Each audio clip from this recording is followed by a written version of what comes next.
she may be.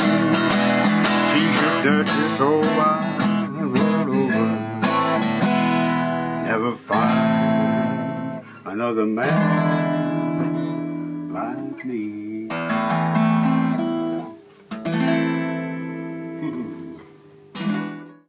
Now, this is the suit that Ian Carmichael very, very generously, very kindly just donated to me one day. And I think he'd also possibly outgrown it. And I've since made suits for myself. The suit that I'm wearing just now, I don't think I've ever put this suit on and not had some sort of compliment. Somebody will say, nice suit, old boy, or whatever. And I think Ian Carmichael was very frequently complimented on the way he dresses. Now, I used to take suits like this and examine them, and they were made by really good tailors, really good Savile Row tailors and West End tailors. And I would say, right, if I'm going to make anything, it can't be poorer than this. And there isn't anything that can't be improved. So you look at it really, really carefully. So how can I make it a little bit better so that I can say my stuff is the best in the world? And maybe they've used plastic buttons, and he should put a real horn button on. Maybe they've used a polyester lining, so I put 100% cotton twill linings. Maybe there's something in the canvas. There's nothing that can't be improved. And then I want to say that if I've made it, nobody can make a better one. I looked at things that were made by Lambourne in the old days. I looked at things that were made by Bladen, which was part of Chester Barry. And that was the best stuff around. And I thought, right, I can put a better lining in here. I can alter the cut a little bit. I took some pointers from a few Savile Row tailors that had a really good cut and real line. I would combine that with the most copied block, that is pattern, for a riding jacket, which was Lambourne. And I'd put a little huntsman touch in it as well, perhaps in the way that the pleat at the back was drawn up.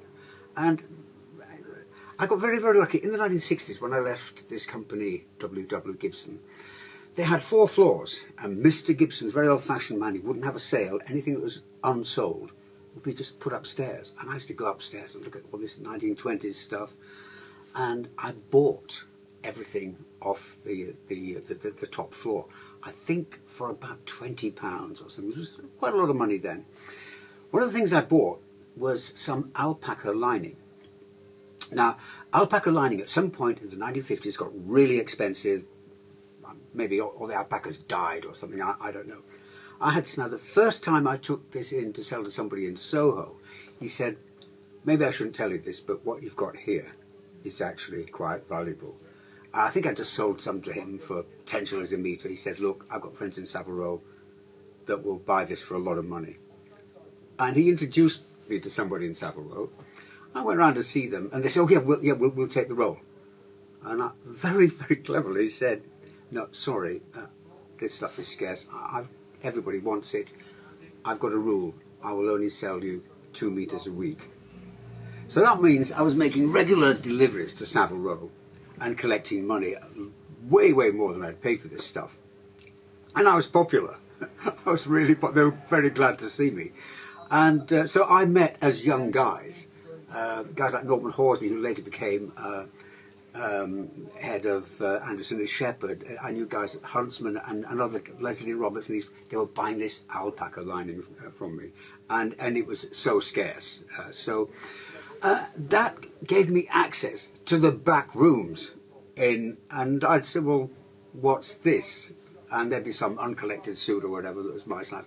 So I was able to get hold of uncollected Savile Row suits at very low cost to me. So when all my friends were buying Burton suits, I'd be in Savile Row. Let's make up, sweetheart.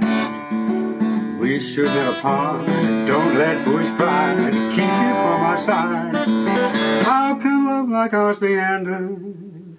Why, it's a talk of the town.